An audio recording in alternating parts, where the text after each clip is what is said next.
Olá, estamos aqui para mais um episódio do Pod Saúde Urgente. Nos primeiros episódios começamos falando com uma mãe atípica, no segundo episódio um pai atípico.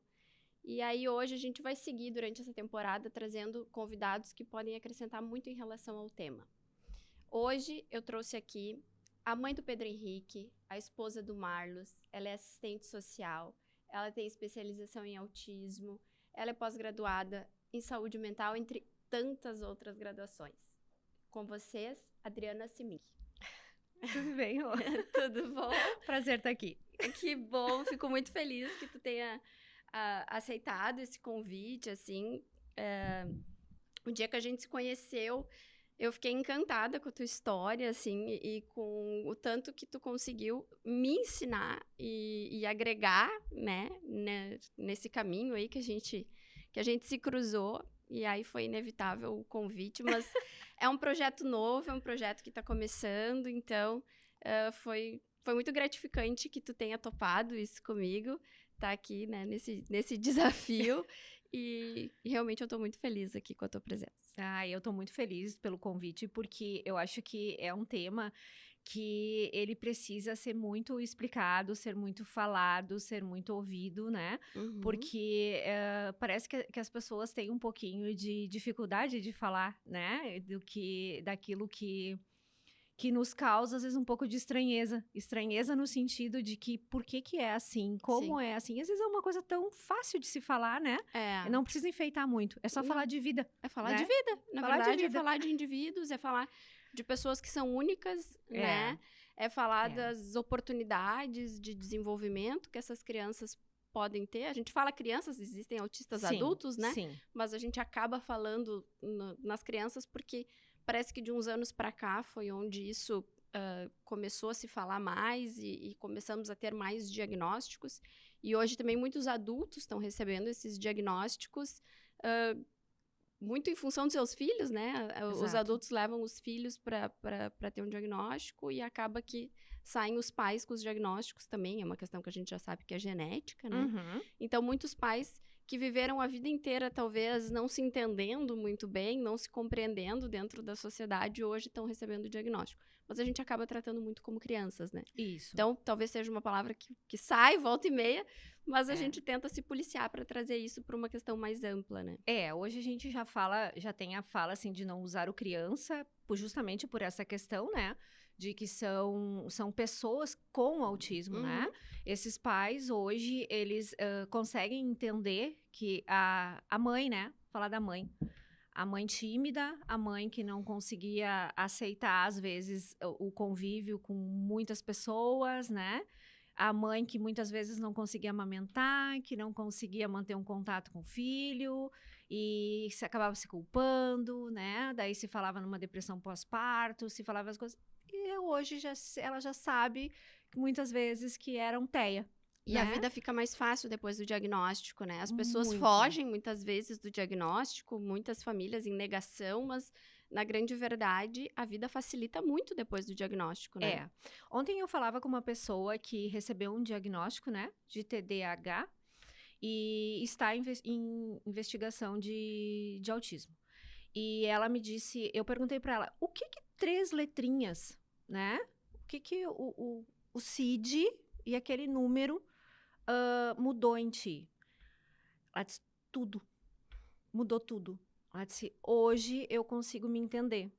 Hoje eu sei que eu não sou esquisita. Hoje eu sei que eu não tenho que me esconder das pessoas. Hoje eu sei que eu posso olhar para o meu futuro e saber que tá tudo bem e eu não tolerar que as pessoas me encostem. Que tá tudo bem se eu não tiver vontade de ir num shopping. Que tá tudo bem se eu tiver que pôr um abafador, um fone de ouvido, porque a minha cabeça parece que tem um monte de gente gritando dentro dela, né? Então, às vezes vai muito além, né? Sim. A minha ansiedade, a minha depressão, né? Eu consegui aceitar meus filhos. Olha que coisa. Então, e isso dentre tantas pessoas que falam assim, né? Isso a gente falando do diagnóstico feminino, né? Que é um pouquinho mais complicado, demorado, né? A mulher, ela consegue camuflar melhor, né, Muito. os sinais do autismo, então acaba que muito se fala que é mais difícil o diagnóstico porque ela camufla mais, né? Exatamente. A mulher, ela tem uma capacidade são os maskings que a gente chama, né? Mas que, na verdade, ela é de copiar. Nada mais é do que copiar quem tá do lado, né? E só que isso é muito comum na fase infantil. Mas quando começa na adolescência, a gente está falando de coisas muito sérias, que são as depressões, né? Que são as automutilações, que são as ideações suicidas, tentativas de suicídio, né? A gente está falando de coisas sérias, né? Que a mulher passa. Na fase adulta, aquela pessoa que não consegue se aceitar, não se sente pertencente a nenhum espaço, né? Então, eu acho que essa informação que a gente tem hoje, de saber que tem isso, de conseguir se espelhar, de que não é simplesmente uma frescura, né? Que são coisas sérias e que dói. Causa uma dor, assim. Eu sou muito de fazer comparações muito da vida real, né? Bem coisa de assistente social, que a gente coloca ali dentro da realidade. Mas, pega uma panela de pressão, né? Quando a gente tá ali, no iniciozinho da fervura dela, é pouquinho. Ela não te oferece nada a não ser um barulhinho, né? Mas conforme ela vai pegando aquela pressão, ela pode explodir. Ela pode ter sérias consequências. Isso é uma pessoa que está tentando se entender, está tentando se conhecer. Então, o diagnóstico, ele é importante. E eu acho que ele salva famílias, pessoas e até o próprio ambiente, eu acho. Sim, né? acho que sim. Eu acho que o diagnóstico, ele é muito libertador, assim. Acho que a pessoa, ela saber se reconhecer, entender as dificuldades e aí buscar ajuda, né? Porque eu acho que essa também é uma característica importante do diagnóstico, que muita gente foge. Por exemplo, em crianças, né? A gente vê muitas famílias negando, assim. E aí, eu me pego sempre pensando, assim, se essa família soubesse a oportunidade que ela está tirando dessa criança com essa negação, com esse medo, é óbvio que é um olhar que assusta, né? E eu acho que talvez justamente por isso é tão importante a gente falar sobre o assunto. Sim. Porque a partir do momento que as pessoas começarem a ter conhecimento, verem que não é esse bicho de 7 cabeças todo, talvez elas também não neguem tanto o diagnóstico e elas entendam que cada dia que passa é um dia de desenvolvimento que foi perdido, né? E aí talvez elas busquem uma ajuda, uma orientação antes, né? E não aconteça de esses adultos que se sentem esquisitos, que não se sentem pertencentes a nenhum lugar, a nenhum espaço, que não conseguem ir num shopping, né? Hoje, a gente tem, assim, com relação ao diagnóstico recente, né? É um choque, né? Porque aquela família, ela gerou um indivíduo, né? E aquele indivíduo, o que se espera, né? Qual é a fala dos pais? Eu tive um filho para ser normal, né? E aí a gente pergunta, o que é ser normal? Sim. O que é o normal? Ele deixou de ser teu filho? Ele tem... Não, a gente tem dificuldades. A gente tem condições que podem ser trabalhadas. Mas eu acho que é muito importante a fala e o esclarecimento justamente por essa questão. É normal e a gente tem que deixar essas famílias vivenciarem o luto, porque afinal é um mundo diferente. Não tem uma pessoa com autismo que seja igual a outra. Na verdade, né? nenhuma pessoa é igual a outra. Exatamente. Né? Seja autista ou não. Exato. E aí, dentro das nossas divergências, né? De cada um ser de um jeito, o autista, ele segue a mesma linha. Claro. Eles vão ser todos diferentes dentro da sua individualidade. Exatamente. Então, a gente está falando de um espectro, né? Então, essa questão, assim, ela tem uma diversidade muito grande. E essa família tem que aprender a lidar com isso. Então, tu acolher essa família, né? Tu ter essa questão, assim, esse olhar de dizer, vamos lá, vamos estudar juntos, vamos conhecer juntos, orientar essa família onde procurar o conhecimento, como procurar o conhecimento, entender que tem horas que tá tudo bem ela não conseguir fazer um manejo porque ele tá em crise, tá tudo bem isso, que não precisa se punir, se culpar porque é o teu filho ou porque é a pessoa próxima a ti e ela não consegue não conseguiu fazer aquele atendimento naquela hora.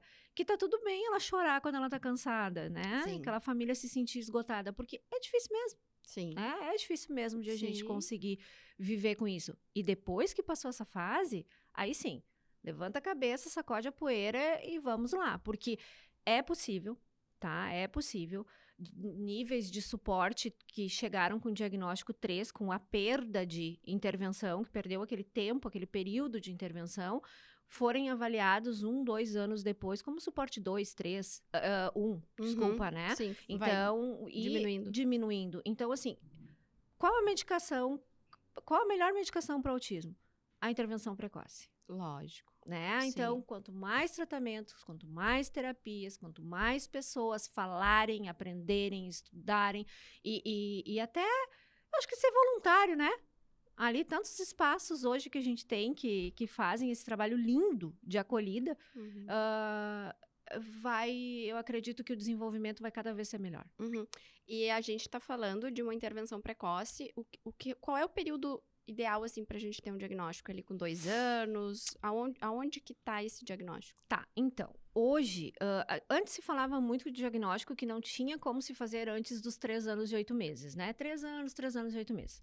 Hoje a gente consegue fazer um diagnóstico a partir de 1 ano, tá? Até antes, tá?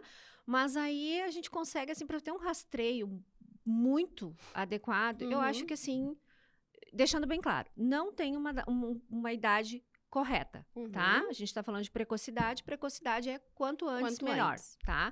Mas pra gente conseguir fazer uma intervenção, pra gente conseguir fazer, acredito que ali 1 ano a gente consegue ter resultados muito bons, tá? 8 meses, uma criança pra gente estimular, aquela fasezinha do engatinhar, né? E tudo mais ali. Ali já é possível a intervenção. Já é possível. Já é possível a gente fazer todos os estímulos. Nossa, tá? que legal. A gente tem uma ferramenta que é importantíssima, né? Quer dizer, a gente tinha essa ferramenta que era importantíssima, mas que a gente ainda é possível fazer, né? Que é a carteirinha de vacinação. Ali a gente tem que ter os marcos do desenvolvimento ali bem claros para as famílias poderem ver o que tá de acordo ou não, né? Isso. Então, quando a gente tá com uma criança ali com 8 meses, né? Ela não tá sentando. Ela ainda não tá apresentando o desenvolvimento que ela teria, a gente já pode iniciar uma intervenção, tá? Mesmo sem diagnóstico, mesmo sem diagnóstico, né? Uma criança que não fala, o pai e a mamãe não precisam de diagnóstico para saber que a criança não fala. Ela pode encaminhar já para uma fono, já pode procurar uma ajuda, né? Sim. Uma criança que tem uma questão comportamental que é muito agitada, que não tem, né? Que tem aquelas questões que não consegue parar, que a mãe e o pai vê que não consegue estar parando, ela pode iniciar uma intervenção comportamental, né? Então, assim, tudo isso é possível de fazer mesmo sem o diagnóstico. Mas falando de diagnóstico, a partir de 8 meses, 1 ano, a gente já consegue sim fazer, tá? E até dar um diagnóstico certeiro, às vezes do TEA. Tá? Daí em diante já não é o comum, né? Não é o comum. O comum é ali a partir de 2 anos, dali pra frente, né? 1 ano e meio pra frente já é possível um médico já com bastante expertise, assim, com um olhar já bem atento, já consegue. Não é o que a gente vê por aí, né? É. Infelizmente, acho que falta bastante conhecimento dos médicos nesse sentido, porque a gente vê, eu recebo clientes no meu escritório que contam que foram várias vezes no médico e o médico analisava e não dava diagnóstico, olhava 10 minutos para a criança, 5 minutos, terminava a consulta. Sim. Volta daqui a 3 meses, e assim quando a gente vê, se perde tempo, né? Muito, muito. E o que a gente não tem nesse período é tempo, né? Né? A gente não tem. O que eu percebo, tá? O que eu percebo, assim, que hoje algumas áreas estão procurando se especializar, né? Conhecer com relação ao tema, né? E eu acho que uma coisa bem legal, os pais estão se empoderando, né? E esse empoderamento dos pais e dos responsáveis está fazendo com que a área médica e a área terapêutica corra atrás. Sabe? Não é simplesmente isso de, eu tô lá numa consulta, eu olho meia hora para a criança. Peraí, ela fala, né? Ela tem contato visual. Ela não tá estereotipando. Não é autista. Não. Não. Esse não é só o critério. São várias outras coisas que se Sim. analisa, né? São grupos, né? Grupos de coisas. Não é à toa que a gente tem uma questão aí de tabelas que a gente tem que fechar para o diagnóstico, né? Mas dentre esses critérios que a gente tem, ele não tem o contato visual, mas ele tem o contato visual, mas ele não está falando, ele tem uma seletividade alimentar, ele tem uma dificuldade de interação social. Então, peraí, de uma eu tenho 4, né? Dessas 4, eu tenho 3 que fecham. Então, peraí. Se eu não tenho total certeza, eu vou pedir o apoio de uma equipe multidisciplinar. A importância de se ter uma equipe multidisciplinar e interdisciplinar trabalhando junto, eu acho que é o diferencial, né? É o diferencial que se tem para fazer essa avaliação. Então, com isso, né, os profissionais estão buscando mais, sim. Né? Sim, até porque a família já chega com mais informação, então o médico ele também tem que saber lidar. Ele tem que responder isso, né? Ele tem que responder essa questão. Mas assim, dentro do que eu vejo ainda, eu enxergo bastante dificuldade nesse sentido. Assim, eu recebo laudos médicos que, por exemplo, não prescrevem nem a frequência das terapias ali, né? Coloca a pessoa de fono, TO e psicólogo. Mas quanto tempo? Com que frequência? Quanto tempo dura a sessão ali da intervenção, assim? Sim. Algo muito... Isso eu concordo que é uma dificuldade que a gente tem também, que a gente recebe laudos exatamente assim. Então, acho que fica... Primeiro que se essa família for buscar os direitos dela, a gente já começa a ter um empecilho por aí. Porque quando for olhar, né, quando uma pessoa que for responsável olhar aquele laudo, ela não pode determinar quantas sessões, qual o período, se vai ser domicílio. Vamos falar do atendente terapêutico, né? Se vai ter domiciliar, se vai ter acompanhamento na clínica, enfim, interno, externo. Como é que a clínica, o espaço que está recebendo, ou a pessoa que vai acabar encaminhando essa busca dessa família, vai conseguir determinar, sendo que a única pessoa capacitada para isso é o médico, né? Então, sim, eu acho que esse esclarecimento de como construir esse direito dessa pessoa, porque é uma história que está sendo escrito ali, né? É uma vida, é um indivíduo, é a independência desse indivíduo na vida adulta, né? Exatamente. Que a gente tá buscando quando criança. E eu vejo, assim, dentro da minha área, que é onde eu atuo, eu vejo até do judiciário, até me choca um pouco, assim. Às vezes o juiz, ele define o que o médico pode ou não pode descrever, assim. Então, o médico pede tantas horas de intervenção e o juiz diz, não, isso é demais. Mas como assim? Sim. Como que o juiz entende o que é ou o que não é devido para aquela criança, né? Ou então, eles mandam uma nota técnica feita por não sei quem, por alguém que não olhou para aquela criança e diz, não, eu não concordo com isso. Então, a gente se depara ainda, acho que o judiciário ele vai ter que evoluir muito ainda nesse sentido de entender o que é autismo. Eu, muitas vezes, me deparo indo conversar com os juízes para explicar sobre autismo, explicar o que é vínculo. Parabéns. Não, porque às vezes é necessário, eu entendo também, o juiz não julga só isso. Eu, como advogada, hoje, praticamente, eu faço só saúde e praticamente 90% dos meus processos hoje são na área do autismo. Isso me fez estudar sobre autismo, me fez ler sobre autismo, me fez ler artigos científicos, eu fui atrás da informação. O juiz, ele não tem ele julga tudo. Ele julga um despejo, ele julga uma separação, ele julga um caso de saúde, ele julga um caso de autismo, ele julga um contrato de uma casa que foi vendida. Então, ele julga muitas coisas. Então, obviamente, ele não entende tanto. Então, muitas vezes, eu entendo que é legal ir lá compartilhar e conversar com ele para explicar, né? Então, esses dias eu fui, acho que faz umas 2, 3 semanas, conversar com uma juíza, porque eu tinha tido uma decisão negativa de vínculo, né? De profissional, em que a juíza disse, não, o vínculo não... E aí eu fui lá explicar para ela o que significa vínculo. qual a dificuldade de uma criança ao mudar um profissional, mudar um móvel de lugar, de mudar o ambiente que ela frequenta. Eu fui lá explicar isso para ela, é assim que funciona. Então, é por isso que se precisa do vínculo. Quantos meses foram trabalhados para que a criança aceitasse aquele profissional? Aí, quando ela finalmente adquire confiança naquele profissional, o profissional troca. E aí, a criança tem que começar tudo de novo. Só que esses meses, para estabelecer essa confiança, são meses perdidos de tratamento, de intervenção. Então, muitas vezes a gente tem que explicar, assim, pro judiciário.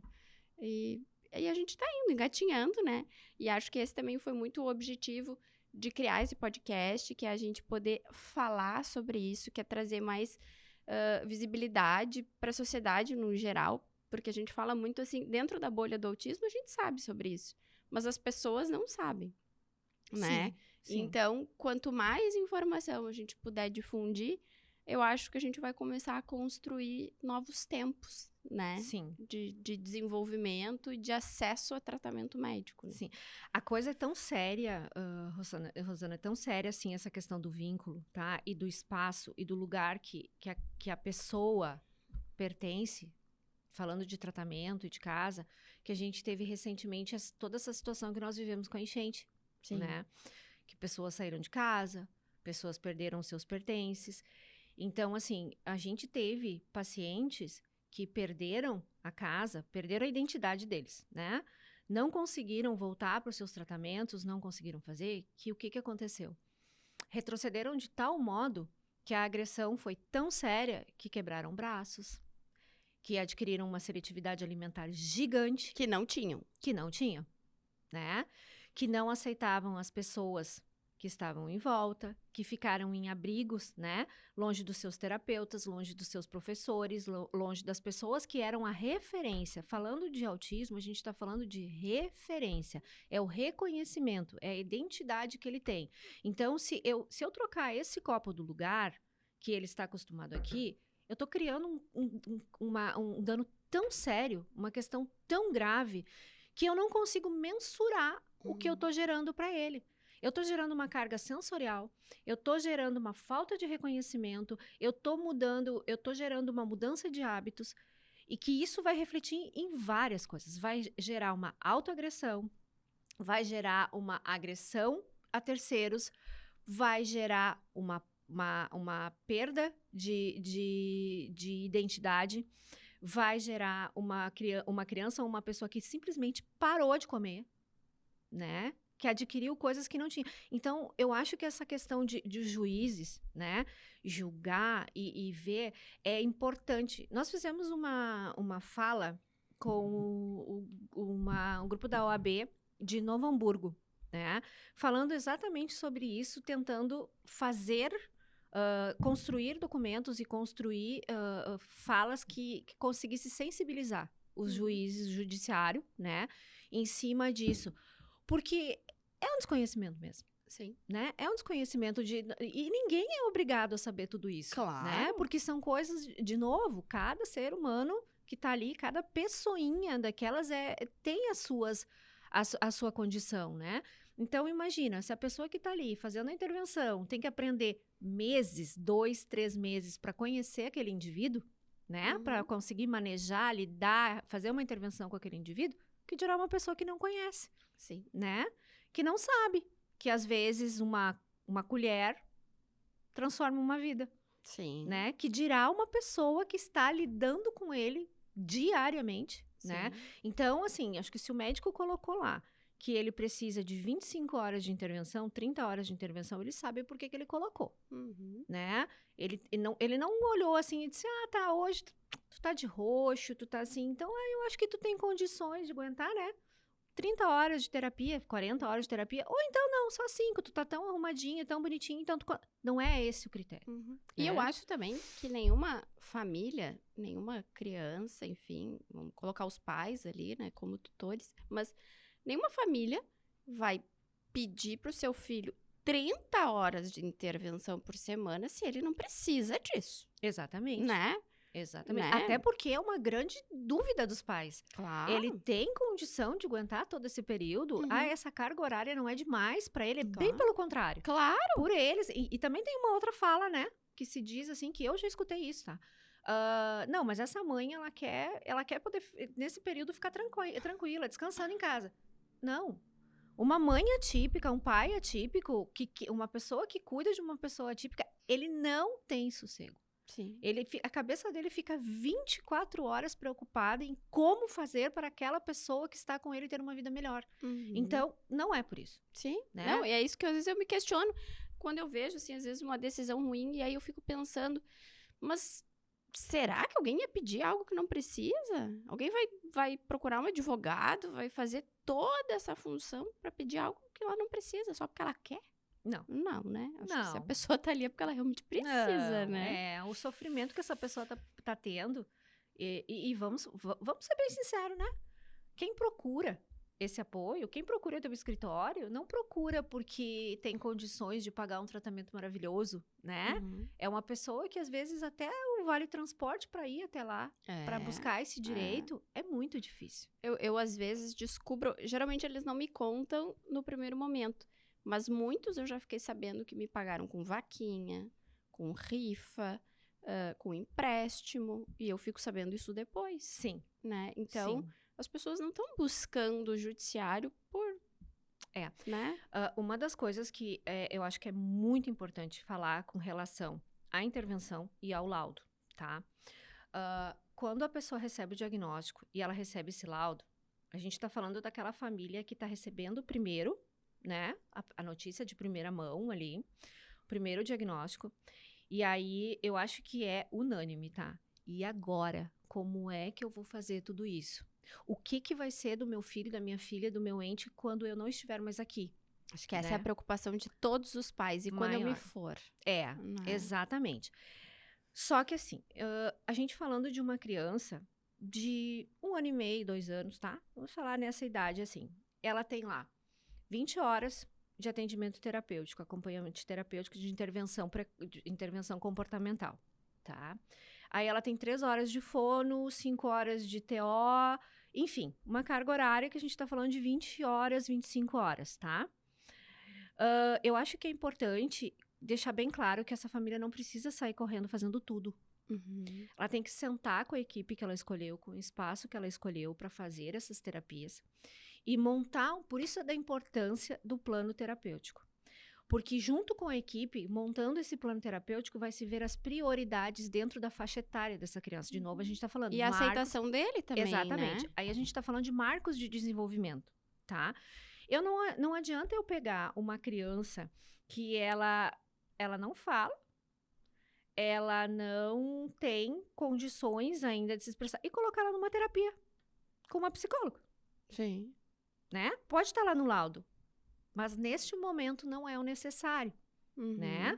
Então, a gente vai priorizando essas questões, vai priorizando dentro do laudo que tem e sempre, claro, conversando com a família e conversando com o médico responsável por essa criança e construindo esse plano terapêutico. Sim, é importante, né? O médico tá unido a equipe multidisciplinar que vai atender essa criança. Sim, a conversa entre os profissionais, seja ele da forma que for, seja através de relatório, seja por contato... Eu sempre tive muito isso de ter uma proximidade dos profissionais com qual eu trabalho, né? Então, eu sou aquela profissional chata mesmo, né? Que se eu tiver que ligar e dizer, olha aqui, ele não tá respondendo isso, o que tu acha de a gente trocar, de fazer, de ter essa proximidade?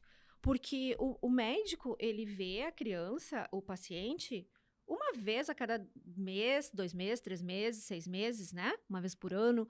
Mas a gente tá ali diariamente, quase que diariamente com aquela pessoa. Então, eu acho que passar esse feedback para a família, passar esse feedback para o profissional que acompanha, é primordial para o desenvolvimento. Sim. Né? É o caminho de se ter, né? E sempre respeitando. Pra entender o que funciona, o que não funciona, claro. Pra ele saber também, né? Claro. E também entender, assim, né?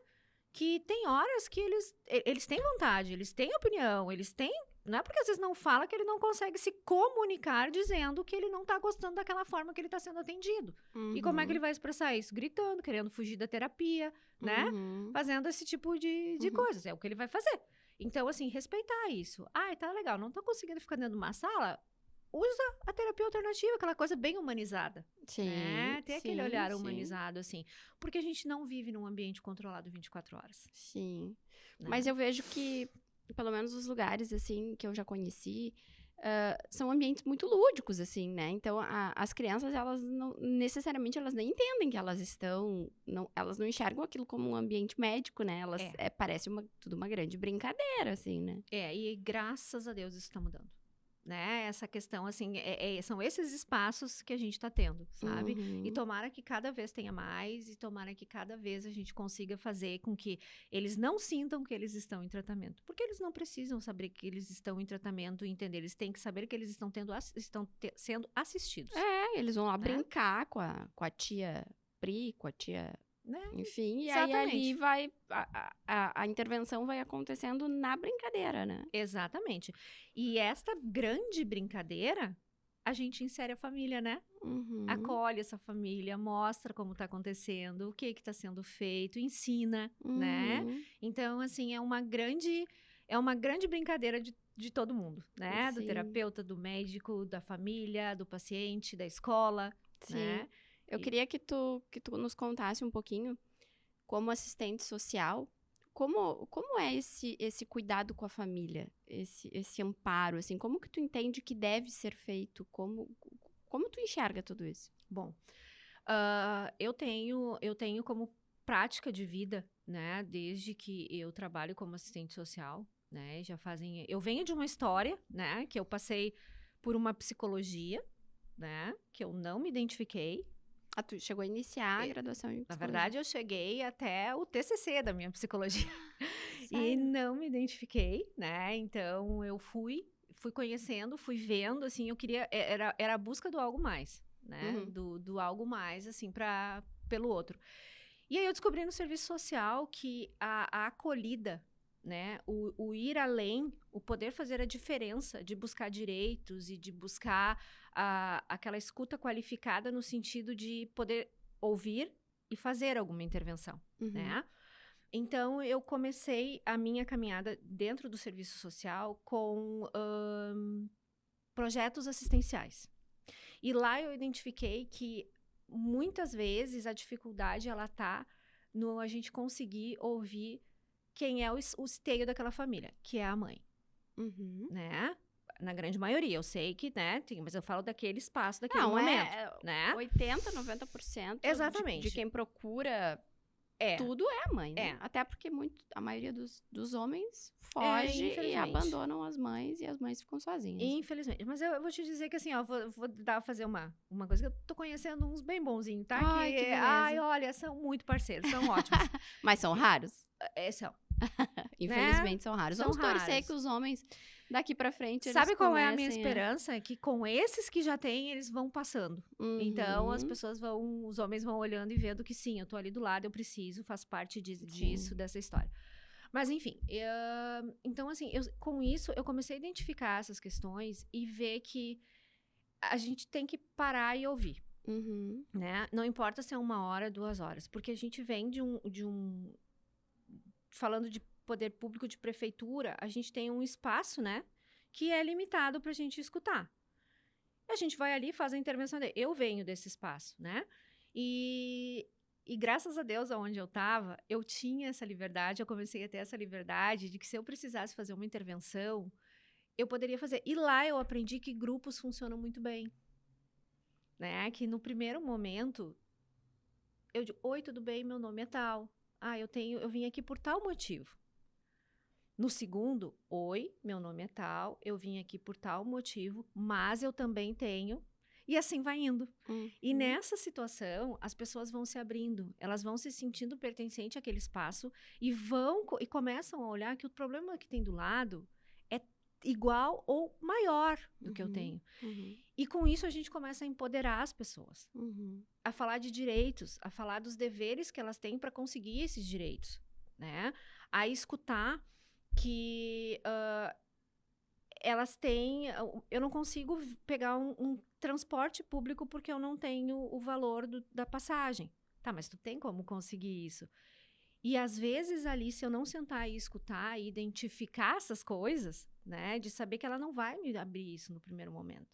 que ela não vai Sim, ter. ela não vai sentar contigo e te contar tudo isso. Então, a gente acolhe. E acho que o principal disso, assim, como assistente social, o meu método de trabalho, não importa o que eu tô fazendo. Uma pessoa chegou e disse pra mim, eu preciso falar contigo, eu paro tudo e eu vou escutar o que ela tem pra falar. Porque uma pessoa pra chegar e te dizer, eu preciso falar contigo, a questão dela, o sofrimento dela tá grande, né? Porque ninguém procura uma assistente social pra contar que ganhou na loteria. Sim. Né? Ela vai te trazer demandas que estão gerando um grande sofrimento. Sim. Né? E aí, então, eu acho que a minha forma de trabalho é essa, escutar e olhar pra pessoa. Não importa. E também aquela questão assim, né? Que se tem muito. Não, peraí. Ela tá arrumada. Tá de unha feita. Essa pessoa não precisa de assistência. Isso não tem nada a ver. Não. Sabe? Isso não tem nada a ver. A gente não sabe as batalhas que cada pessoa tá vivendo ali, né? Internamente. Se a gente ficar sentada num restaurante e as pessoas passando, as pessoas comendo nas mesas do lado, todo mundo tem um desafio, todo mundo e tá todo mundo ali sentado comendo, ninguém tá pensando que a pessoa que tá na mesa do lado pode estar com algum problema, pode estar com algum, seja o problema que for, né? Então, o que tá por fora não necessariamente é o que tá por dentro, né? Eu nunca me esqueço que logo no início da minha profissão, né? Porque a gente sai da faculdade cru, né? A gente sai, assim, com vontade de mudar o mundo, vontade de fazer, mas a gente não sabe como fazer, né? E a minha primeira experiência foi dentro de um cadastro único Bolsa Família, né? Era especificamente o cadastro único para concessão de benefício do Bolsa Família. E as famílias chegavam até lá, faziam a prestação, a gente fazia o preenchimento do cadastro e depois tinham as visitas domiciliares, né? E tinham colegas que diziam exatamente isso. Ah, não. Essa pessoa, ela veio aqui desse jeito, como é que tá? Não, a gente precisa fazer uma visita domiciliar para ver se realmente precisa. Isso já me incomodava, porque a gente não é polícia, a gente não é nada para estar investigando a vida de ninguém, né? A pessoa tá lá pedindo alguma coisa para ti. Então, a gente ia. E aí, o que me marcou foi uma casa que eu fui, que era na periferia, mas na periferia da periferia da cidade. Eu fui num dia de chuva, de tênis, eu atolei o meu pé no barro, né? Pra chegar até a casa dessa pessoa. A casa dela, ela era uma casa com tábuas, tá? E, de novo, eu vou dizer, tá? A crítica foi da visita que precisava ir porque ela não tinha a aparência da pessoa que precisava de um benefício. Eu cheguei lá, a situação era um casebre mesmo, que à volta da casa, para não entrar o frio para os filhos, ela colocou sacos plásticos que ela juntava na reciclagem, esses plásticos de colchões, que ela costurou todo ele, fez tipo favinhos assim, né? Decorou as paredes com aquilo que não entrava vento, então ela protegeu toda a casa. A mesa dela eram 2 caixotes de fruteira, assim, né? Com uma tábua de mesa em cima que ela tinha conseguido, um tampo de mesa com guardanapinhos e florzinhas. Ou seja, resumindo, a casa era impecável. Aquela pessoa tinha um capricho. Ela caminhava 1 quilômetro para buscar água, que tinha uma fonte que liberava água ali na comunidade deles. Então, assim, era uma família que estava precisando de todo e qualquer auxílio que precisasse. A necessidade era enorme. Enorme.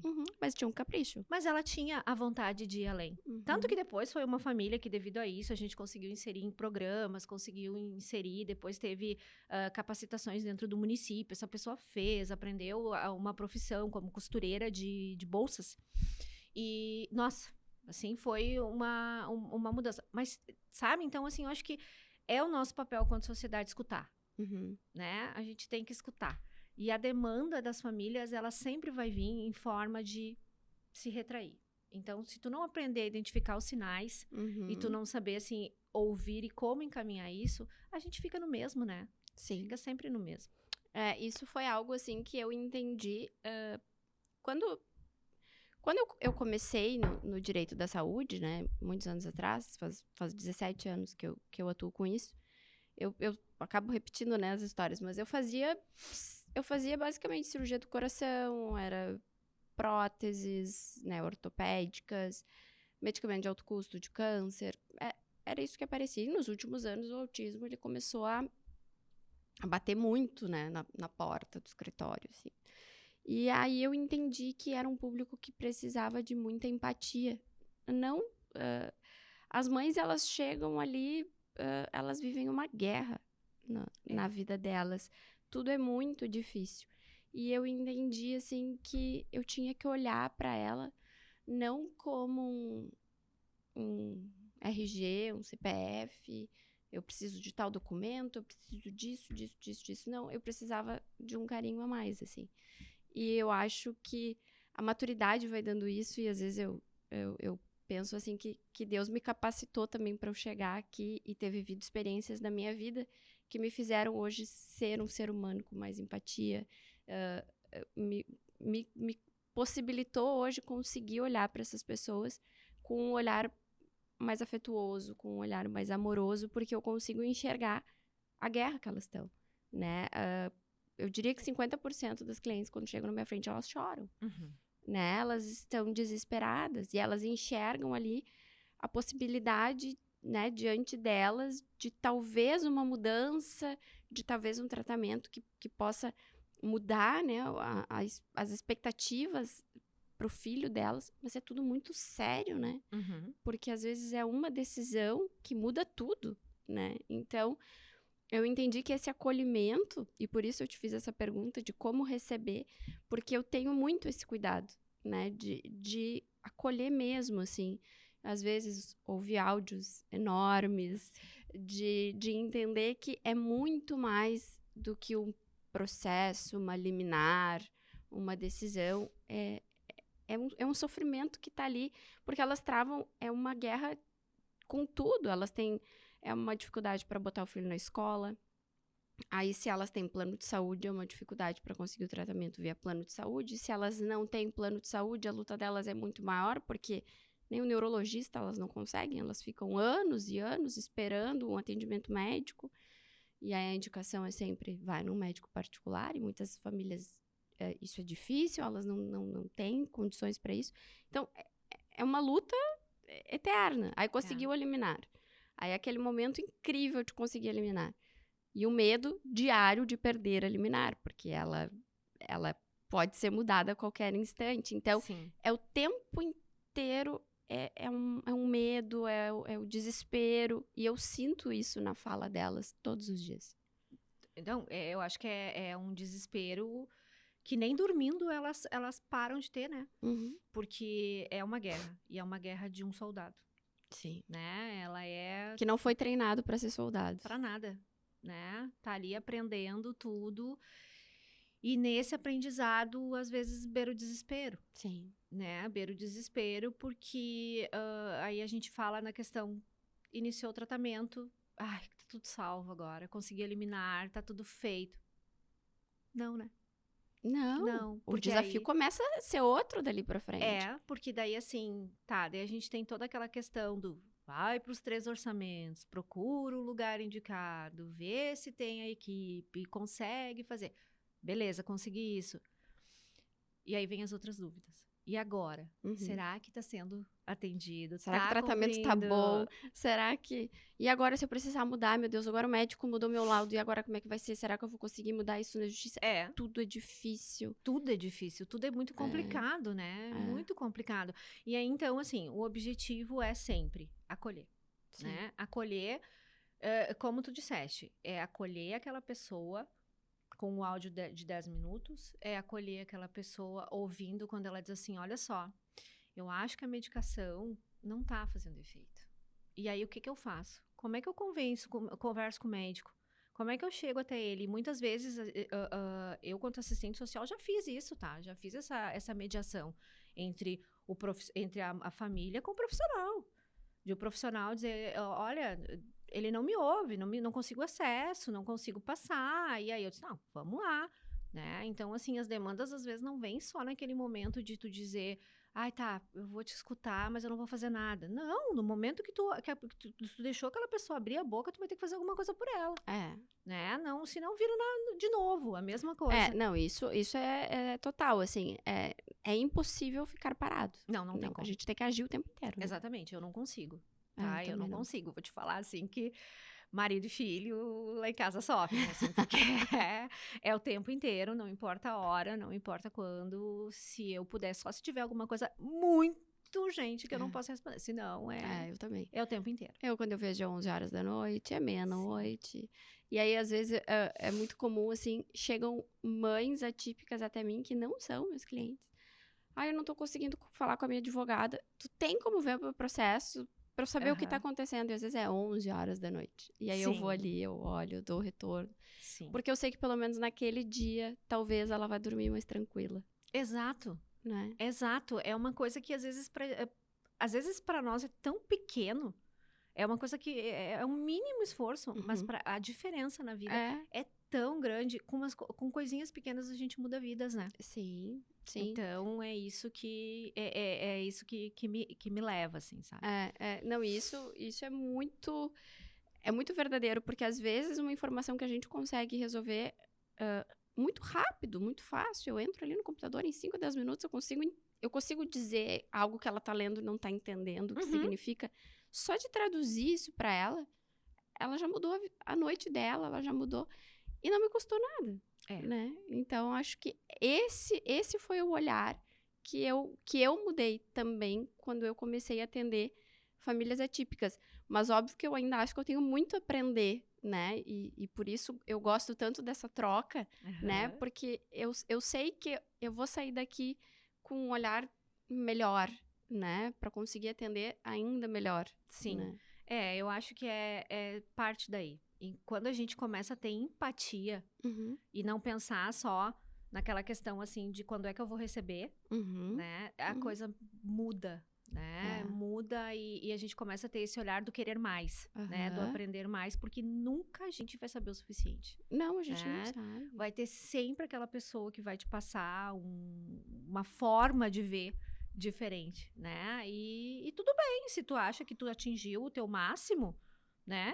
Beleza, não tem problema nenhum, né? Uhum. Então, agrega alguém que pode passar um pouquinho mais, Sim, né? Coloca a mais. gente sempre pode mais, assim. É. E acho que quanto mais a gente sabe, e aí voltamos a falar. Por isso, acho que eu gostei tanto dessa proposta do podcast, que é justamente falar sobre. E não só para, como eu falei antes, aquela bolha do autismo, mas também para a sociedade num geral, assim. Isso. A gente conversou, acho que foi no primeiro episódio, sobre a importância de pais típicos entenderem sobre a questão do autismo. Porque hoje as crianças atípicas, elas estão nas escolas e elas têm os coleguinhas, e o quanto é importante os outros pais saberem sobre autismo também, para orientarem seus filhos, né, no relacionamento com essas crianças, e quanto essa troca ela é produtiva e o quanto ela é importante, mas ela ainda quase não se sabe nada, né? É. Quem não tá no meio não busca esse conhecimento. E eu acho que assim, ó, louvável, porque a grande dificuldade hoje, falando das escolas, né, é que muitas vezes a criança atípica, ela não é convidada para nada. Sim. E ela sabe, ela sente, Claro. né? E aí a gente tá falando de questões que batem muito forte, né? E um pai vê, né? Por que ele não foi? Ai, não, falar com a professora, né? Por que ele não foi convidado para a festa do coleguinha? Todo mundo foi, menos ele. Não, é que sabe o que é? Ele não tem condições. Mas como que tu sabe que ele não tem condições se ele nunca foi? Uhum. Ele não foi convidado, né? Então, às vezes, assim, fazer essa mediação com os pais, que eles entendam e eduquem seus filhos, Sim. né? Porque, de novo, a gente vai falar, o que é ser normal, Uhum. né? Então, tu mostrar que 5 dedos são diferentes um do outro. E eu sou normal, mas eu tenho coisas diferentes, né? Então, mostrar que essa diferença ela é boa, a gente aprende com o diferente também, né? Eu acho que as crianças típicas, elas aprendem muito com as crianças atípicas. Mas tu sabe, Rosana, que uma das coisas que eu vejo, assim, ó, é que a criança, esse preconceito vem de algum lugar. Ela não nasce com Vem do preconceito. adulto, né? Ela não A nasce com criança não tem preconceito, né? preconceito. Ela não tem. Se tu pegar uma criança aqui de 2, 3 anos, 5 anos, ela não vai botar todo mundo brincando aqui. Ela quer brincar. Não interessa se é branco, preto, azul, amarelo, down, enfim, não importa. Ela vai querer brincar. Mas aí, se o pai chegar e dizer assim, olha só, não empresta isso aqui pra ele porque ele tem probleminha, ele é um pouquinho diferente, ele vai estragar. Pronto.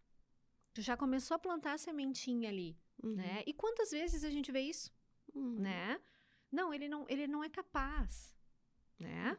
Isso a gente tá falando de adultos, tá? De adultos no geral, assim, que fazem essas falas, que trazem essas falas, e é onde começa o grande problema, né? Onde começa o problema de tudo. Apresentações de escola, né? Não, ele não vai... É dois extremos, né? Ou obriga a criatura a participar lá no meio de uma música altíssima, de uma coisa, e não prepara aquele espaço, né? Não Porque prepara. incluir não é só tu tá aqui dentro. Não. Incluir é É tu acolher entender. ele e conseguir transformar o ambiente para que ele seja um ambiente Exatamente. para aquela criança. Agradável, É, né? sim. Suportável para aquela criança, aquela pessoa. E então, assim, ele não pode ser o príncipe. Eu já ouvi isso, tá? De pessoas que eu atendo. Ele não pode ser o príncipe, porque ele não tem condições de ser o príncipe. Criança linda, maravilhosa, fala, inteligentíssima, com tudo que tu pode imaginar. Mas tem diagnóstico, né? Então, mas ele não pode fazer isso. Ele vai ser o ogro, vestido de pedrinha. Nossa. E aí, o que o ogro fez? Deu um show. Mais que o príncipe. Né? Sim. Então, assim, eu acho que roubar a cena é entender. Sim. Né? É entender isso, assim. Sim. E falar... O esclarecimento. Eu acho que o esclarecimento, o conhecimento da coisa que pertence, já faz parte, né? Sempre fez parte. Sempre fez, né? Mas antes era escondido isso. Não se tinha, né, o diagnóstico. Não se tinha... a gente tinha vários outros nomes. Sim. Né? Horríveis, que eu não gosto nem de Não. pronunciar. E hoje não. Hoje a gente tem um nome para isso, para essa condição. Né? Sim. Então, se a gente tem um nome, se a gente já tem tantos artigos, pesquisas, estudos que falam sobre... Vamos lá, vamos disseminar isso, né? E é hora da sociedade entender, né? Porque a gente fala hoje já de uma criança para 36. Me corrige se eu estiver errado. Isso, é uma isso, para né? cada 36 e já tem Já estudos, reduzindo. Já reduzindo. Então, assim, esse é o cenário. Então, alguns anos atrás, a minha mãe trabalhava numa escolinha infantil. Ela é professora e ela trabalhava numa escolinha infantil. Isso já faz alguns anos, ela já está aposentada. E aí começaram a surgir casos, né, de autismo, e era absurdo, assim, os pais das crianças típicas procuravam a direção da escola porque queriam que aquela criança saísse. Mas hoje ainda tem isso, né? Que hoje eu não... Hoje esse é um ainda caso tem. que minha mãe vivenciou, né? E não aceitavam. E era uma grande confusão. E aí veio a lei da inclusão, e as escolas... supostamente elas não podem, mas elas encontram artimanhas, né? Que não tem vaga, tu liga pra escola, tem vaga. A mãe chega lá, fala com o filho autista, não, mas não tem vaga. Eu queria que as pessoas tivessem a ideia, a inteligência pra aceitar e fazer acontecer como elas têm pra não fazer acontecer. Que é impressionante como gasta tempo pra que as coisas não aconteçam, né? Sim, e procuram fugir. A realidade é essa. A realidade, ela não vai mais mudar. Ela vai estar cada vez mais presente. Então, vamos ver como lida, então, com isso. Ao invés de tentar fugir, vamos ver como que faz, né? E não é tão difícil. Não é. Não é. É muito tranquilo, assim, a gente seguir por esse caminho, assim, do fazer, né? Do fazer, do entender. Sim. Como é o funcionamento. Porque é isso, né? É entender o funcionamento. É aquela frase assim, só de olhar eu já sei o que está acontecendo. Já conheço, já sei como é. Então. E como que tu enxerga hoje, assim, dentro das famílias atípicas, o quanto elas sabem dos seus direitos? O quanto elas sabem o que elas devem fazer, ou por onde começar? Qual é o nível de conhecimento das famílias? Muito baixo. Muito baixo. As pessoas não têm noção do esclarecimento, tá? Dos direitos. Hoje, o que as pessoas sabem? Tem alguma coisa diferente. Eu tenho que procurar um médico, né? Eu tenho que procurar um neuro. Tem que ser um neuro para fechar um diagnóstico. Não, né? Hoje, a gente precisa que seja uma pessoa capacitada para realizar aquele diagnóstico, mas necessariamente não precisa ser um neuro. Sim. Tá? Para fazer, pode ser o pediatra. Deveria ser o pediatra, na minha visão, Deveria ser o pediatra. Né? Porque é o médico que a família procura, primeiramente, é o pediatra. Exatamente, né? Então, pode ser o pediatra, pode ser o psiquiatra, pode ser o neurologista, pode ser o clínico, né? Ou seja, um médico habilitado a dar aquele diagnóstico. Tá, conseguiu aquilo ali, e agora? É a maior pergunta. E agora? Tá, eu preciso fazer as terapias, né? Mas aí elas não sabem que elas têm direitos a essas terapias, né? Que o poder público, né? Não tanto quanto deveria, mas algumas são ofertadas. E de como procurar isso, né? Que tem um sistema que regulamenta essas consultas, que no posto de saúde lá do bairro dela, existe um médico que vai fazer aquela triagem, ele tem um sistema, né?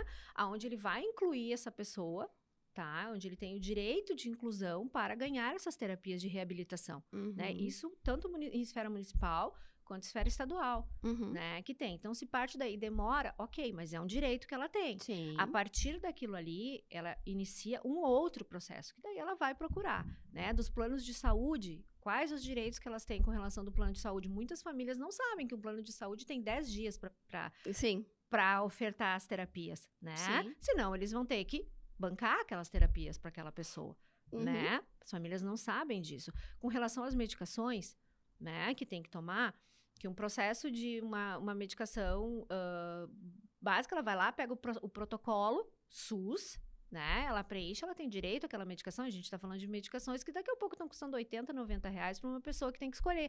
Ou toma a medicação, ou come, né? Então, a partir daí, não sabem os E a medicação, ela tá sendo disponibilizada via SUS? Então, sim. Risperidona? Sim. Eu recebo relatos de que as famílias não estão conseguindo. Como a gente trabalha muito ali naquela região do Vale dos Sinos, né? Ali a gente tem conseguido esse atendimento, tá? Eu sei que por uma questão mais... pra cá tá mais difícil. Isso que eu acompanhei muitas famílias agora na enchente, e aí o pedido recorrente era sempre a risperidona, assim. Então, na enchente foi complicado mesmo. Né? Foi bem complicado, mas agora sim, acho que já tá normalizado. Isso. E é possível ir, então, na farmácia do município e pegar esse medicamento. Sim. Que bom. Tá, então, como eu disse, lá para nós a gente tá conseguindo, só que aí a gente tá batendo numa questão que, né, o que me incomoda muito é o que fazem com as famílias no vai pra lá e vem pra cá, a falta de informação correta, né? Então, eles dizem pra família, por exemplo, pra ela retirar a risperidona, ela precisa preencher um protocolo, né? Um formulário no qual tem que ser assinado por um médico, atestando o uso daquela medicação. Só chegar com a receita não adianta. Não. Aí ela vai ganhar se for para uma vez, né? Mas para receber aquela medicação com uso contínuo, ela precisa preencher aquele processo, né? Um processo do SUS, o formulário. E aí, ela procura... Tá, a gente tá falando que ela foi no neuro, né? O neuro deu a risperidona pra ela. O neuro do SUS atendeu ela. Como é que ela vai conseguir acesso a esse médico novamente? Aí a gente tá falando que ela vai passar... Na melhor das hipóteses, o médico colocou lá, retorno em 4 meses. Aquilo vai para uma regulação, né? Vai lá o setor responsável que vai inserir ela naquele período. Ela vai voltar em 4 meses? Não vai, né? E detalhe, ela ganhou a medicação para 1 mês. Então, ela vai ter que procurar aquela receita de novo, ela vai ter que preencher aquele formulário, e quem preenche? Aí, de novo, qualquer médico pode preencher e carimbar, ou seja, tem que estar com um carimbo médico. E o certo seria o neurologista, quando ele prescreve a medicação, ele já deixar o formulário assinado. Exatamente. E aí, o que tem? Não se tem acesso a esse formulário. Por quê? Porque geralmente são terceirizados, são de empresas, assim, coisa que não vai ter aquele retorno imediato, né? Aí a pessoa procura, que é um direito dela, ela procurar na unidade de saúde no qual ela é atendida. Aí, não, eu não faço. Aqui não dá, tu tem que retornar lá pra onde o médico E te eles ficam atendeu. sendo jogados de um lugar pro outro. E eles ficam jogados pra lá e pra cá. E então, assim, isso me incomoda, né? Isso me incomoda. Então, o esclarecer, isso também a gente faz. E muitas vezes, quando eu recebo uma família, eu já procuro passar todos os direitos e as coisas que ela tem, né? De tudo, até compra de carro, né? Compra de carro, passagem, enfim, tudo que ela tem direito. Sim. Né? E o LOAS, que é o benefício, né, de prestação continuada. Qual é o nível de conhecimento? Como é que as famílias estão fazendo para conseguir esse direito? Tá, então assim, quando elas, com relação ao benefício de prestação continuada, eles têm um conhecimento maior, porque daí mexe numa questão financeira. Aí o bolso, né, sempre. Exato, porque é aquela questão do auxiliar, né? É o vislumbre de uma possibilidade de fazer o mínimo que ele precisa, né? Que aquela criança, aquela pessoa precisa. Então, eles têm, mas não sabem como encaminhar, como fazer, aonde ir, né? Então, assim, marca a perícia, tem um laudo, marca a perícia, vai lá, passa pelo perito, passa pelo assistente social, aí tem negado. Tá, vai lá, faz tudo de novo, é negado de novo, né? Aí as famílias acabam procurando o advogado, porque é o que precisa. Porque, infelizmente, hoje... Sem advogado... Não consegue. São raríssimos... Eu vou te falar que, assim, ó... Eu vi casos raríssimos, todos esses anos que eu trabalho, de pessoas que conseguiram por conta própria. Tá? Então... É muito raro. É muito raro. É muito raro. Porque aí é usado, de novo, ele não precisa. Por que eu te pergunto isso? Porque, obviamente, o cliente que chega até mim é porque ele foi negado. Ele procura o advogado porque ele foi negado. Mas eu queria saber o que dá certo. Porque, com certeza, o que dá certo não chega até mim. Então, ele é muito pouco mesmo. É por isso que... Muito pouco. Porque, assim, é usado aquela frase, assim, sabe? Não precisa. Não, mas aí, chegou um relato até mim de uma mãezinha que ela disse assim, olha só, eu cheguei lá e o médico olhou pra ele e disse assim, mas ele fala. Não, mas ele não para um minuto. Ele consegue interagir, ele consegue fazer. Mas a criança tinha sérios problemas comportamentais. A criança tinha sérios problemas de interação. Sabe? Ele precisava, era eminente, assim. Mas ele não convive com aquela criança. Né? Então, não, mas ele fala. Sim. Ele é ativo, ele tem tudo. Então, na minha visão, não tinha nem que passar por perícia. Se tem um laudo médico... É minha opinião também. Tá? Eu acho que assim, tem... então o pai, ele trabalha, ele ganha 3 salários mínimos e são 3 pessoas na casa, não tem direito. Tá, mas ok, a gente sabe que é dentro das condicionalidades e tudo mais. Mas e a fralda e o medicamento e a seletividade, que às vezes ele come coisas que não tem condições, paga aluguel. Sim, não tem condições, tem como, né? Sabe? Eles querem uma renda per capita muito baixa. Muito baixa. Para ter acesso. E, na verdade, as famílias atípicas, elas já têm demanda... para as famílias típicas, né? Hoje em dia, o custo de vida já é muito alto. Então, tu coloca numa família típica que tem várias demandas que vem junto, né? Com o autismo. Porque a gente tá falando de autismo, mas pode ser de outra deficiência. Já traz tantas demandas a mais que...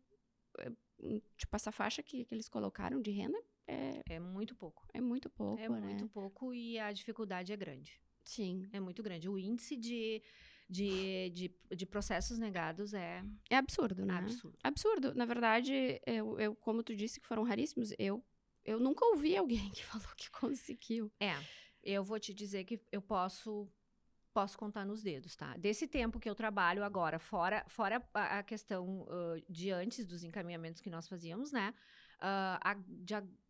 De 2 anos pra cá, nenhum. Olha só. Nenhum. Tá? Que conseguiram todos foram através de advogado. Sim. E aí, quanto tempo se perde nisso, né? Nossa. Porque aí, a gente tá falando ali, vamos colocar um processo que andou em 1 ano. É 1 ano de... Tá, eles vão pagar retroativo, ok, mas e o desenvolvimento dessa criança que ficou... Porque, por exemplo, muitas famílias me pagam o valor dos meus honorários para eu entrar com o processo do LOAS. Uhum. Então, assim, foi um ano que foi tirado do desenvolvimento, porque daí, quando recebe o LOAS, tá, agora eu vou resolver, então, as terapias. Vou atrás das intervenções. Sim. Então, foi um ano que foi tirado. E a gente sabe que existe uma janela de aprendizado da criança que, como a gente falou há pouco sobre a intervenção precoce, o quanto antes começa, melhor funciona. A gente tirou um ano, simplesmente porque as coisas não funcionam bem. Não funciona, exatamente. Tu sabe que essa questão que também é uma das coisas que é falado, né, pelo judiciário, passou da idade de aprendizado, né, de aprender. Tu sabe que eu tenho uma história de trabalho, assim, que eu trabalhei com 124 adultos autistas, suporte 3, né, e todos destituídos, acolhidos, enfim, numa questão, numa residência, numa moradia, né, e eles vinham de condições que eles não tinham o estímulo, né? E todos eles adquiriram alguma coisa. Claro. Então, assim, essa questão... Claro que a gente sabe que tem a questão da neuroplasticidade, mas o que eu quero dizer com isso? Não existe idade e não existe tempo para estímulo, né? Quanto mais tu estimular, mais vai aprender, né? Mais a gente vai ter. Então, eu acho que essa questão das famílias buscarem e perderem esse tempo, porque qual é o caminho, né? Eu primeiro vou tentar resolver o que pega é a questão financeira. Claro, sempre. É o que tem, né? Se eu tiver dinheiro, beleza, eu vou lá e vou fazer tudo que tem. Se forem 40 horas de terapia por semana, eu vou fazer, não tem problema, eu vou pagar por isso e deu. Mas quem não tem, ela vai querer resolver isso primeiro. E aí ela vai usar esse valor para isso. Então, o que acontece? O que deveria ser o contrário, né? De primeiro ver as terapias e depois ver o valor. Não é. Então, como tu disse, demora um ano para um processo indo bem, né? Um ano desse período. Esse um ano a gente perdeu. Mas perdeu porque não se tem outra opção. Sim. Né? E ainda nesse tempo, ela vai lá, é negado. Uma coisa que ela poderia fazer, né? É negado. Que ela já poderia estar fazendo. Exatamente. Né? Exatamente. Isso é muito... É muito legal tu ter falado sobre isso, porque a gente realmente fica muito preso nessa questão da janela, da neuroplasticidade, e é óbvio que não pode ser restrito ao tratamento. O que a gente fala muito é, se a gente tem condições de começar agora, vamos começar agora. O quanto antes começa, melhor, mais desenvolvimento. Mas o aprender, ele é constante, ele é eterno. A gente fala muito a questão de aprender línguas, né? Se a gente colocar uma criança de 3 anos, se ela for viajar e ela ficar um mês fora, ela volta falando a língua. Terror das fonos, né? Porque o aprendizado dela é muito rápido. Um adulto, para aprender uma língua, ele demora, mas ele aprende, né? Então, não é que não possa mais aprender, é que a gente precisa de muito mais repetições, muito mais estímulo para que a gente consiga. A gente precisa ver aquilo muitas vezes, e às vezes a criança olha 1, 2 vezes e ela já aprendeu, né? E aí, de novo, a gente tá falando daquela questão, né, do entendimento e do preconceito, né? Eu acho que nem é preconceito, é pré-conceito, né? Porque é aquela questão passou da fase da adolescência, a gente já perdeu. Não tem mais o que fazer. Não tem, agora é isso. E eu já escutei isso, já vi isso, tá? De decisões ali, liminares e questões de, decisões judiciais e coisa que tem que dizem. Ele não apresenta mais a capacidade, né, de desenvolvimento. Ela não apresenta... Tem uma pessoa que a gente acompanha de 28 anos, né, que ela chegou, fez as intervenções durante esse período, fez em paz e fez tudo dentro do que tinha naquele período da vida, né, do desenvolvimento dela. E hoje ela... Tu não tá com frio? Tô um pouquinho. Eu tô com frio. Tem como dar uma baixadinha aqui no ar? Subir, na verdade. Obrigada. E ela, aí a mãe foi buscar, né, o direito dela, assim, com as terapias, e foi julgado que ela não tinha mais condições, que ela não iria mais aproveitar. Meu Deus. Que ela não iria mais aproveitar nada. E aí eu te digo, assim, eu queria colocar esta pessoa que julgou esse caso junto com ela na terapia, tá? Pra ver o ganho que ela teve em 6 meses. A mãe ali bancando, e aí ela participa de um projeto, né, que são apadrinhamentos das pessoas que não têm a condição, então ela paga as terapias dela, são poucas, mas ela tem, e com aquelas poucas terapias, tá? Ela desenvolveu. Imagina se ela tivesse a carga horária que ela precisa. Meu Deus. E aí, o juiz, ele mata a oportunidade de desenvolvimento daquele indivíduo. Sim. Ele termina. Eu acho que é um carimbo de incapaz, Isso. né? O carimbo de incapaz, que poderia ser bem pelo contrário, né? De uma alta capacidade de desenvolver muito bem, é taxado ali, como... E a gente já falou aqui nos episódios anteriores, que é algo também que é... Eu entendo até que é uma certa burrice do órgão público, porque esse indivíduo, ele vai custar lá na frente. Então, uma vez que tu tira o desenvolvimento dele, hoje, em algum momento, essa conta vai cair pro Estado. E aí, muito provavelmente, vai ser mais caro. É bem mais caro. Né? Bem mais caro. Porque vão ser pessoas que vão ter que ficar, talvez, institucionalizadas. E aí vai ser o custo de manutenção. Que é o caso que eu coloquei aqui pra ti desse público que eu atendi. Sim. Era uma conta altíssima pro Estado. Sim. Que se tivesse feito a intervenção, que se descobriu ali, que dentre aquela comunidade que tinha, né? Muitos tinham condições, inclusive, de trabalhar. Pois é, de serem indivíduos, né, aptos a exercer a vida, né, na sua plenitude. Normal, no sentido de que condições de trabalhar, de estudar, sabe, que precisa de orientação. Sim. É isso, uma orientação, que é muito mais barato, sim, né?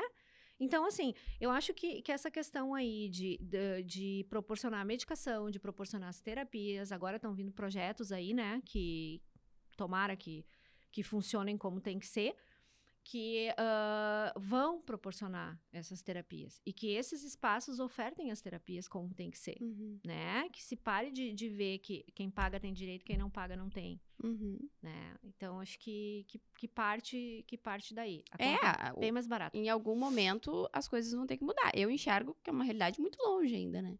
Porque abrem espaços novos, mas a demanda que tem de gente esperando para um atendimento é enorme, né? As filas são gigantes, tá? As filas são gigantes. Eu recebi, essa semana, uma cliente me mandou, e aí eu fiz uma consulta no Gercom, né, para ela ter acesso ao tratamento. Chega a ser engraçado.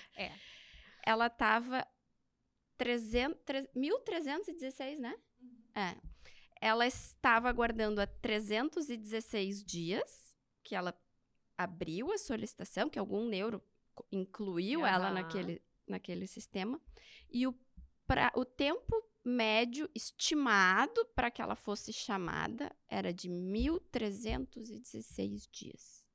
Me chamou a atenção que era 1.000 a diferença. Ela estava 316 e o número era 1.316.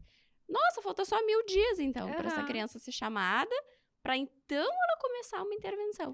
Presente de 15 anos, né? Tipo isso. E eu olhei assim, eu disse, gente, não! Que loucura! Sim. Porque eles geralmente colocam 500, eles não chamam no 500, mas pelo menos tá um 500 ali, né? Não, esse já tava 1.316. Uma das coisas que acontece, Gercom, tá? Como o Gercom, ele é um sistema estadual, né? Então, ele vem regulado pela questão do município. E aí é onde está um grande erro, né? A inclusão de forma errada. Não evolui da forma necessária no prontuário, não coloca, né, a prioridade de forma correta, né? Não coloca ali, porque aquela pessoa ela precisa enxergar quem está ali, né? Então, a forma de evoluir, a forma de colocar...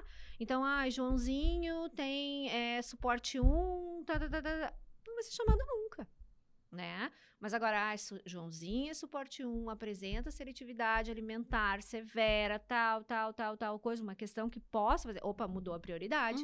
Vamos colocar, Então, quer dizer, tem muito ainda, muita coisa para ser melhorada e para se aprender, para mudar isso. E essa menina, inclusive, ela tem um grande comprometimento.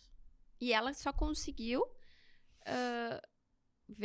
chegou até nós em função da enchente, E é uma causa pro bono que eu tô fazendo, porque nunca não seria uma família que teria condições de custear isso. Uhum. E estão lá.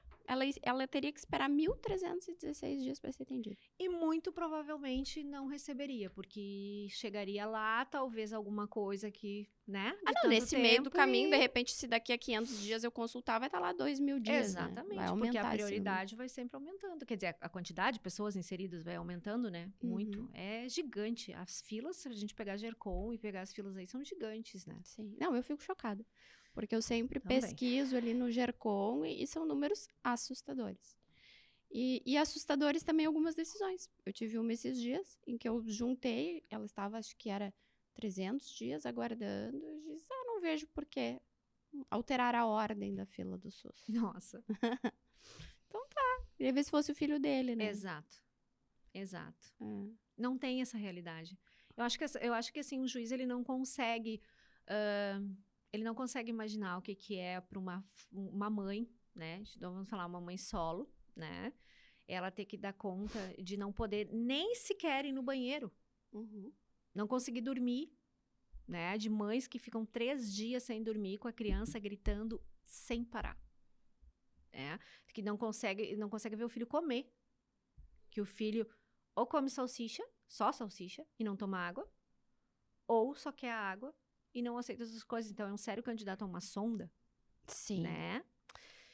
Então, são várias coisas que é muito fácil avaliar friamente, mas isso não é friamente. Sim, não tem como. Não pode ter esse olhar, não, né? De maneira nenhuma. Eu vejo, assim, que o judiciário ele tem que se abrir mais.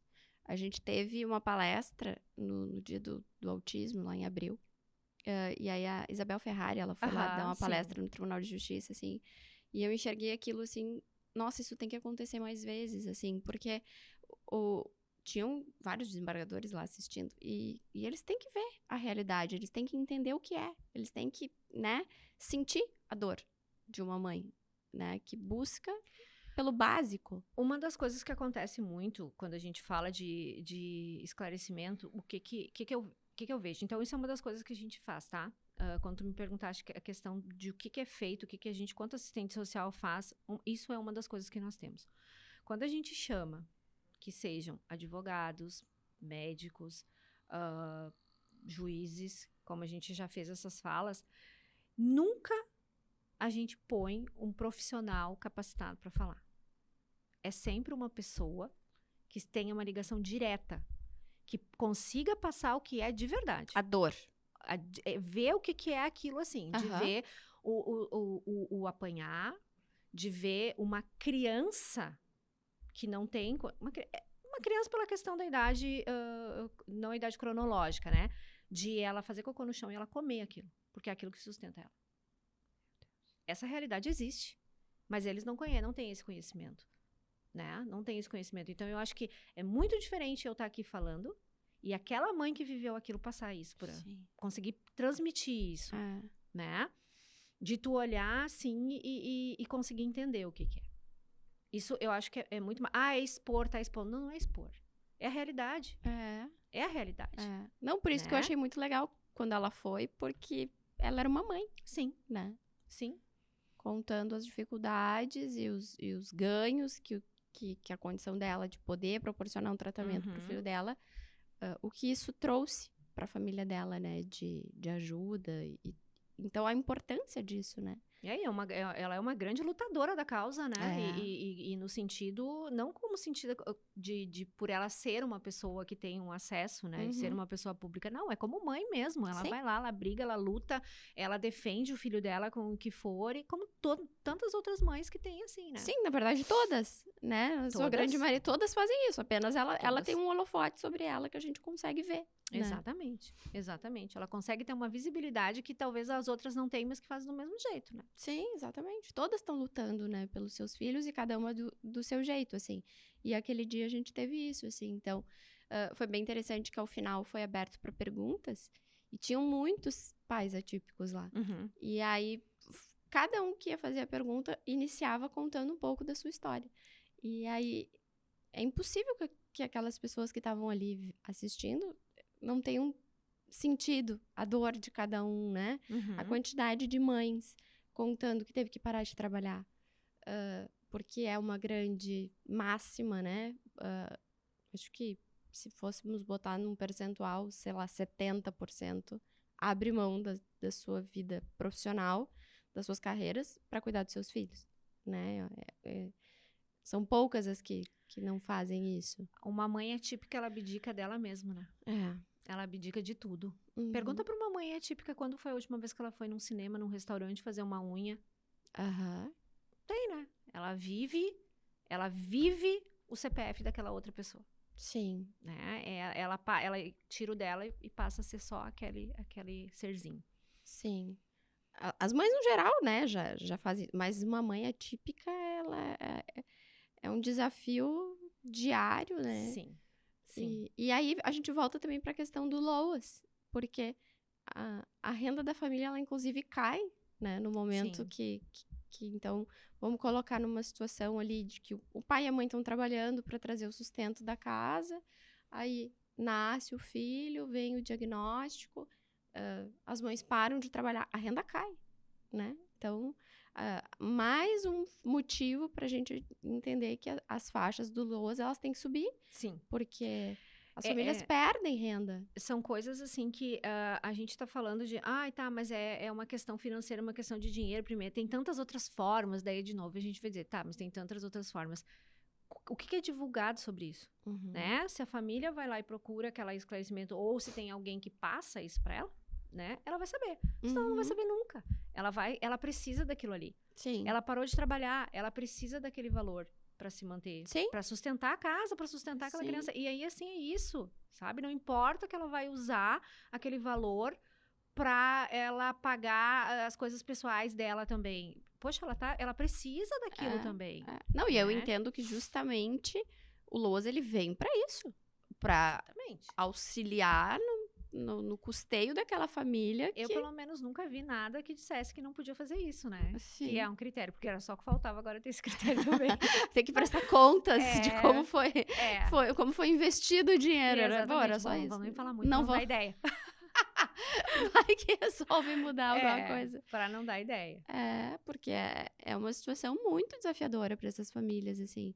A renda diminui demais, né? Muito. Muito. O que já era pouco, acaba quase nada. Sim. É uma situação bastante complicada aí que a gente se depara. E a gente tá nessa luta aí para ver se alguma coisa pode aumentar, deveria subir, eu creio que 2, 3 faixas, né? Sim. Obviamente que não vão todos, né? Bastou laudar para ter esse pagamento. Acho que inviabilizaria as contas do governo, mas subir um pouco, né? Porque realmente é muito difícil. Eu acho que assim, essa análise, ela teria que ser feita de uma maneira que não visasse somente a renda per capita, sabe? Exato. Que sim, que a justificativa de o que acaba agregando a essa renda, né? O que sobra dessa renda, na verdade. Né? Exato. E aí sim, a partir disso se fazer, porque uma família que usa que tem esses gastos, ela comprova, ela mesma já vai falando, já vai indo aquilo ali, entendeu? Não tem por que não fazer isso. E judicialmente a gente faz isso muito, né? Dessa comprovação dos gastos, de tratamento, de remédio, de tudo que envolve, né? Essa situação, assim, é bem complicado, assim. Mas é algo que a gente tá aqui para falar sobre e tentar ver se aos poucos as coisas melhoram e mudam. Eu acho que assim, as coisas vão mudando com isso, sabe? Com espaços como esses falando, com os grupos de pais e de famílias que apoiam a causa e que são da causa, pessoas engajadas, né? Então, acho que a gente indo aí, fazendo todos esses movimentos, que acho que a coisa vai aos aumentar. Aos poucos, né? A gente tem algumas personalidades hoje, né? Sim. Que trazem isso, né? Artistas e pessoas famosas que têm filhos atípicos, né? Que também estão trazendo um pouco mais de visibilidade para a causa também, que eu acho que é importante, assim, para que se fale mais sobre isso, não fique escondido, né? Isso é o falar. Não adianta, é como a gente vai conseguir, explicando, mostrando que não é nenhuma uma questão impossível, que é intervindo, que é estimulando, que é procurando o caminho correto, não fazer com que as pessoas parem de correr para lá e para cá perdendo tempo, né? Que se tenha o caminho certo. Sim, tinha que ter uma cartilha, né? Exatamente. Uma cartilha, né? Como faz? Tu sabe que isso é uma das minhas propostas há muito tempo, né? De achar um espaço e que eu consiga, assim, fazer e divulgar isso e correr e dizer, não, tá aqui, ó. Sabe? Um manual. Tá aqui, agora tu foi aqui, o outro endereço tal, telefone aqui, marca aqui, agenda aqui, isso faz aí. assim. Isso aí. Pra que deixar as pessoas... pra uma família típica, sair de casa já é o caos. Um caos.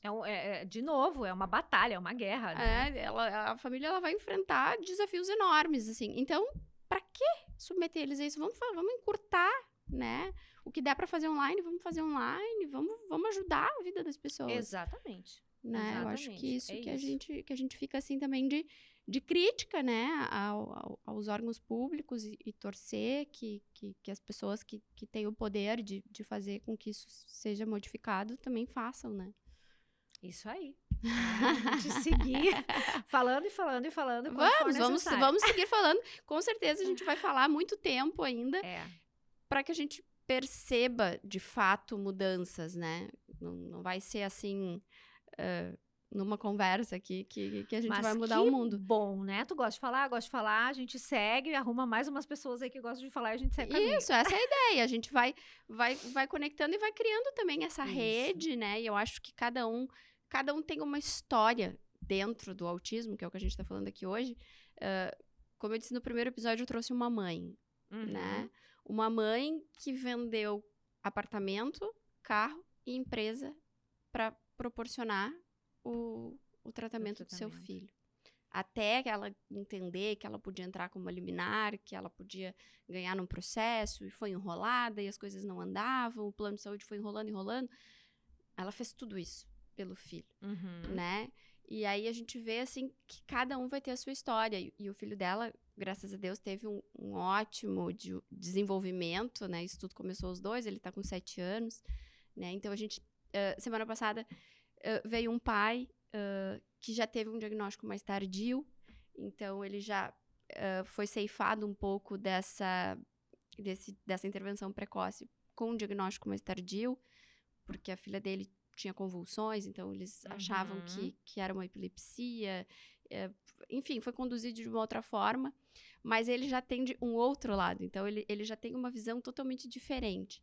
E aí, agora então, como assistente social, falando desse apoio, desse acolhimento às famílias, e aí cada um vai trazendo um olhar e a gente vai conseguindo construir, né, um cenário. Eu quero trazer médicos, eu quero trazer especialistas, uma fono, uma TO, pra gente conseguir o olhar de cada um diante outras mães atípicas, porque cada mãe tem a sua história, cada mãe tem a sua vivência, e é bom as pessoas verem por onde dá, né? Se essa aqui fez assim, vou fazer por aqui, já sei que ali não preciso esperar tanto tempo para conseguir com o plano de saúde, já dá para encurtar um caminho, mas é cada um contando a sua história que a gente vai conseguindo ajudar outras pessoas, né? Por aí. É o exemplo que a gente vai, né? Com o exemplo que a gente consegue, e eu acho que é muito importante cada um ter contar e mostrar como, dentro da sua expertise, né? Como encaminhar isso. Eu acho que é ótimo, é importante isso, e é como a gente consegue ir em frente. Sim. E aí eu queria te fazer uma pergunta, pra gente finalizar. Se tu recebesse agora aqui diante de ti uma família que teve um diagnóstico ontem, o que tu diria para essa família? Para essa mãe, né? 90% vai ser mãe. O que tu diz para ela? Vem cá que eu te dou um abraço. Vem cá, tu não tá sozinha. Parece que que não tem, tu não vai ver luz no fim do túnel, mas tem. Calma, né? Não, acho que a palavra principal é tu não está sozinha e não te desespera. Sim. Né? Que a gente tá aqui para dar apoio, né? Com certeza. É o que a gente tenta ser. E eu acho que também canal, né? Atalho.